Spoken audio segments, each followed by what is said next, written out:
Thank you, Engage and Praxis, for calling me here today. And I look forward to a scintillating 2 days. We have three excellent speakers today in our session. So I'll ask everybody to stay on and keep our TRPs up for panel one. The topic that we are going to all be discussing today is conserving humanitarian heritage. And in that, we are going to be exploring two broad subjects. One is, whose heritage is it anyways? And the second, what is the role of the catalyst? Whoever is supporting the communities, how do they help these communities in taking their own heritage forward?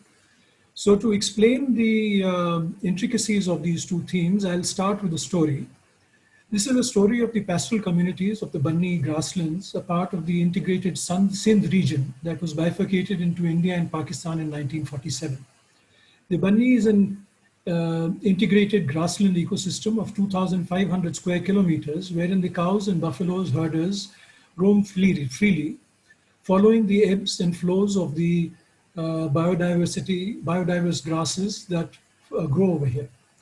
For 500 years, they have maintained and developed a sophisticated culture of usufruct rights and customary laws based on the commons. They believe they must follow their animals and no human must interfere in this path, for they follow the path set by God. The culture of the commons has proved to be rewarding wherein they have genetically developed some of the most resilient and productive animals called the Vadhyari cattle and the Banni buffaloes, now recognized by the National Bureau of Animal Genetic Resources. Alongside, they have evolved a range of cultural practices that reinforce their faith in nature, in one another, and in God. However, the increasing pressure of industrialization, the non-cooperation of the Forest Department, and with whom the Banni rest today, and the political pressures has over the past decade created insecurities and fissures internally amongst the community of the confidence that they will be able to pursue such a life and culture of the commons so alien to the present political dispensation and the market economies. This insecurity has led to many of their own members resorting to cordoning off parts of the grassland and farming there. This has resulted in major tensions amongst the community. The community elders approached the organization called Sehjeevan to help them resolve this issue.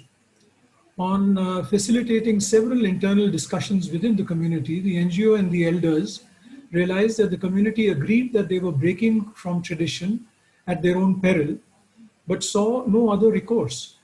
The elders suggested that the Forest Department hand over the management of Banni to the community so that everyone felt secure to continue their heritage of free grazing the commons.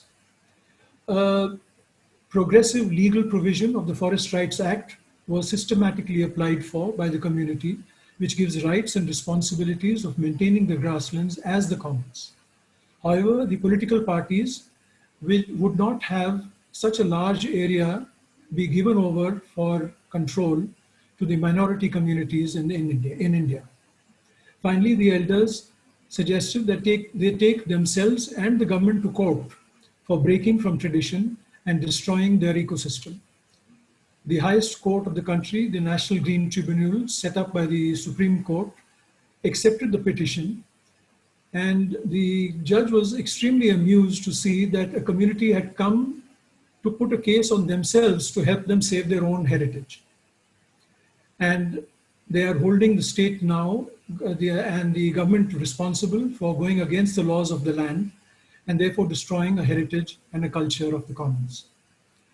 It raises the key question, whose heritage is it anyways? And how are, there are two types of borders that we have created. One is, of course, the physical, geographical borders between countries.